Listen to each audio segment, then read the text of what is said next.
I'm David Lombardo, and this is WCNY's The Capitol Press Room, and we're joined in the studio by Assemblymember Pat Burke, a Buffalo area Democrat. Thanks for making the time, Assemblyman. Hey, Dave. How's it going? Pretty good so far, but it's early in the week. Yeah.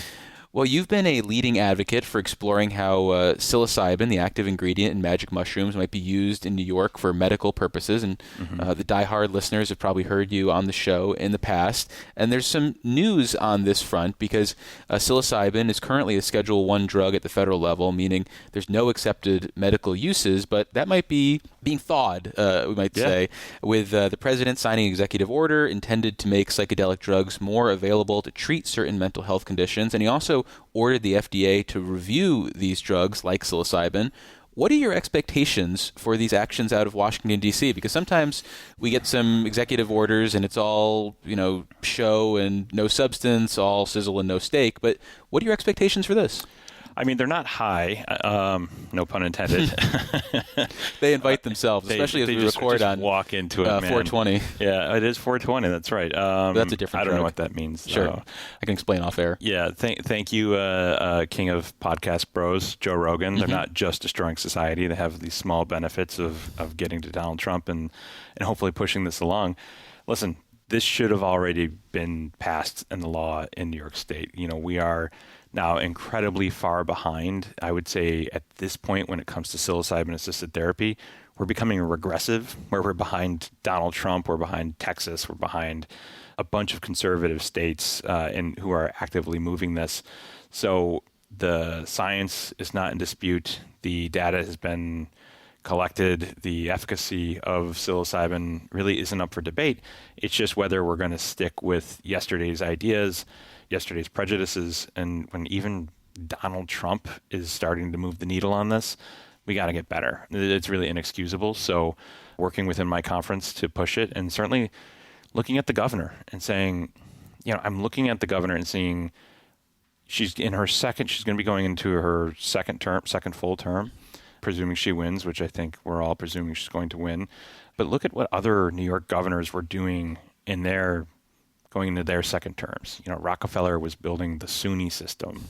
Mario Cuomo was building, at least figurative bridges in a, anti-conservative coalition.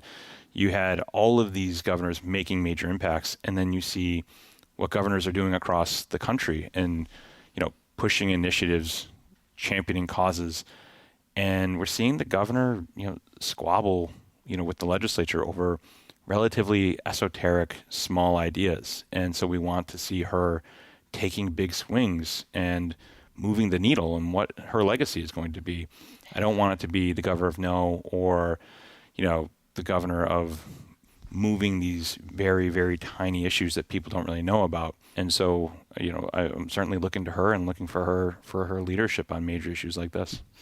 And in terms of the governor's authority, if the federal government is giving some leeway on how psilocybin can be used, do state health officials have some sort of broad authority to let New York run with this to some degree, or do they need action by the legislature? Of course it needs action by the legislature, but the New York governor is uniquely powerful, right? Like we've talked about that before. Not uniquely powerful just because it's the 12th largest economy in the world and it's got New York City and all these important resources, but within the governmental structure of New York, the governor has been encumbered with unique amount of power. And so in negotiating things, when she's setting priorities, we're seeing that. We're seeing that right now with the budget's 20 days overdue. That's not because the legislature doesn't want to get something done. It's because, the governor and her Irish stubbornness, and I know Irish stubbornness as an Irish stubborn person, is dug in on issues, and there's just basic disagreements on where we are on these things, and there doesn't seem to be a lot of movement. So the governor can influence policy and process quite a bit, and things like psilocybin, if she were interested in moving the needle and helping veterans, first responders, and just everyone's struggling, right? Like the world is at a very scary and dangerous point. Every time you open your phone in the morning, which is what we all do, there's some chaotic thing happening. People are more isolated than they've ever been. Mental health crisis is something we talk about all the time. This is something we should be taking seriously, and not enough people in New York State government are talking about it. So I would say reading between the lines, but you've been pretty overt about it. You seem to be dissatisfied with Governor Kathy Hochul right now. Is there a broader concern you have, or is it just this psilocybin space? I think there's building frustration with everyone in this building about how this budget process has gone, for sure. But it's also just looking at the decision-making process, and and sort of it being a little mind-boggling, right? Like we're 20 days in, it looks like we're nowhere near where we need to be, and there's just this great imbalance. We talk about how powerful the governor in New York is, but there was a lot of frustration last year when she had said, like, I'll wait out all summer. Like, well, we know what you're saying. You get to live in a publicly funded mansion. You keep getting paid. You don't necessarily need the pay. Legislators are limited in their work, outside work ability, limited in their pay. These are working class people. We actually want working class people to be legislators. And if part of your plan is to starve them out and you can wait out all summer, it's not fun or funny or okay. Like, you need to be building allies. You need to be like growing your strength and our strength, frankly, as a party. And if you're alienating people because you're dug in on policies that, like, there's actually legitimate debate over, there's legitimate conversations to have. Yes, auto insurance is way too high. We should do something about it. There's significant discussion on if her proposed policies will do that. What we certainly believe, and I can't speak for all of my colleagues, is that it will put more money into the hands of insurance companies, and people who are injured will be less protected. Will it save New York insurance payers? Not much, if anything at all, and certainly not immediately. Like, we're looking at Florida and like, it took about 4 years to see any savings, and the savings that were presented were incredibly modest. Is that what we're trying to accomplish here? Because I don't think that's the goal. Well, I want to follow up on that point, but first let me reintroduce you for listeners just joining us. I'm David Lombardo, and this is WCNY's The Capitol Press Room, and we're speaking with Assemblymember Pat Burke, a Buffalo area Democrat. So you highlighted what you described as an imbalance or outsized power that the governor has, particularly in the budget process, and the fact that lawmakers aren't getting paid as soon as that budget becomes late. But there are tools at the legislature's disposal that they are either not using or ignore. So, for example, you guys could pass a bill that would say, we are going to get paid. In fact, you're not going to get paid, and you want to veto it? Pretty sure we've got the votes here to override that veto. And at the same time, you guys could take the Article 7 budget bills, the bills with policy in them, and you could pass amended versions of them. Sure, the governor could veto them, but that's how you start a fun war. So why not flex those muscles a little bit? Why not reassert the authority of the legislature? Yeah, I'm all about it. Sure. Has that been a serious discussion? Because I know there was a press release that went out about, hey, why don't we revisit the constitutional power? Some of your more progressive colleagues were talking about that. Is that something that's happening in substance, or is it mostly just like griping? No, I think they're just griping. Okay. If I'm being honest, because there's the ideal of what you would do, and then there's the reality of what would happen and what the consequences are, and you can, we're not just playing checkers, we're playing chess. Sure. Because none of these things are done in a vacuum, and the governor would respond in kind. Well, it's not just done in a vacuum; it's also just not easy to do. You have to go whip a bunch of colleagues up, and then the whip stops becoming about the budget and how we're going to vote, and starts becoming of like this personalized fight with the governor. Sure. Like, we have a structural problem. It's going to have to be fixed at some point. Whether it's flipping the salary thing or someone made, Pretlow made a point on the floor. One of the Republicans got up and said, like, why don't we take her salary? And he was like, if you actually look at their tax returns, they ain't going to care. Yeah. And it's like, okay, that's fine. But like, maybe if the budget's overdue, you don't get to use the publicly funded mansion. Like, maybe that's something. Like, you got to go take a walk until the budget's done. Like we have to pay for our homes and pay to live here and travel back and forth constantly. Correct me if I'm wrong. I do not believe she pays for travel. I do not believe she pays for housing. I do not, so like, it's fundamentally structurally broken that it's that way. It's actually bad for small d democracy, right? Like, we have 2-year terms, she has 4-year terms.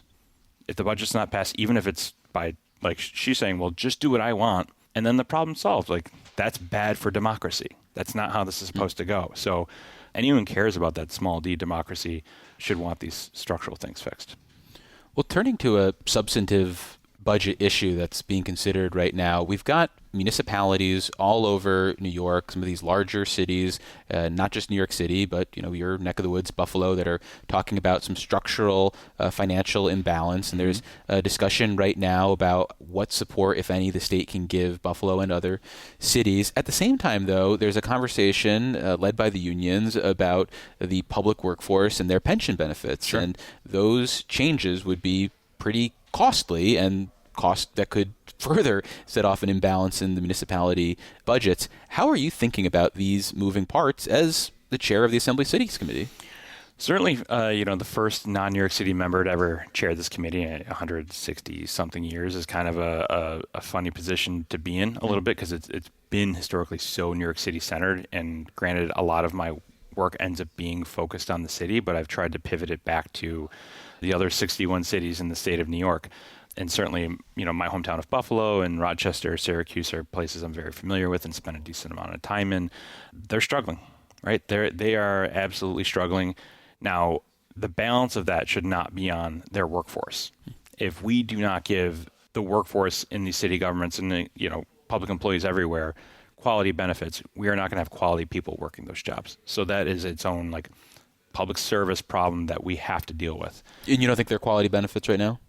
Absolutely not. Okay. I don't know what pension system are you in? Well, I'm not in any, and that's why a lot of people in the private sector have the world's smallest violin for pension tier 5 and 6 people. Well, generally speaking, the salaries aren't competitive, especially now. The salaries are, government moves slowly. So and that's not what people are talking about, though. They're not talking about increasing those upfront salaries. No, I know, but I'm just saying, there's benefits and drawbacks to any type of position, and certainly oversight and scrutiny is also part of that as well. I have very little oversight in my position. That is a benefit. I know.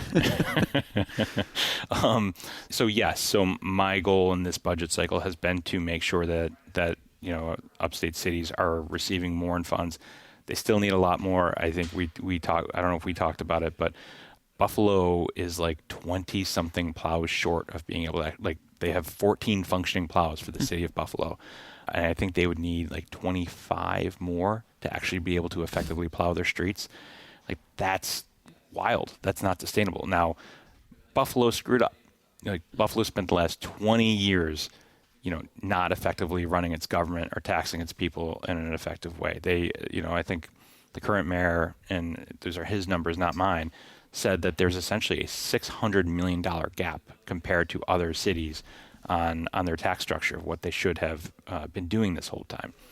Still, what are we going to do? Leave, you're going to tax the city of Buffalo residents an extra, 100%? You can't do that. So we're going to have to come and help. All these cities need help, and I think this state budget will reflect that, and I've been working really hard to ensure that. Well, we've been speaking with Assemblymember Pat Burke. He's a Buffalo area Democrat who chairs his chamber's Cities Committee. Assemblymember, thanks for making the time. Yeah, my pleasure. Thanks for listening to today's edition of the Capitol Press Room. For an insider take on what's happening in state government, check out our Dispatches from Planet Albany show, available wherever you get podcasts or at capitolpressroom.org. Join us again for Capitol Press Room, a production of WCNY Connected, Syracuse.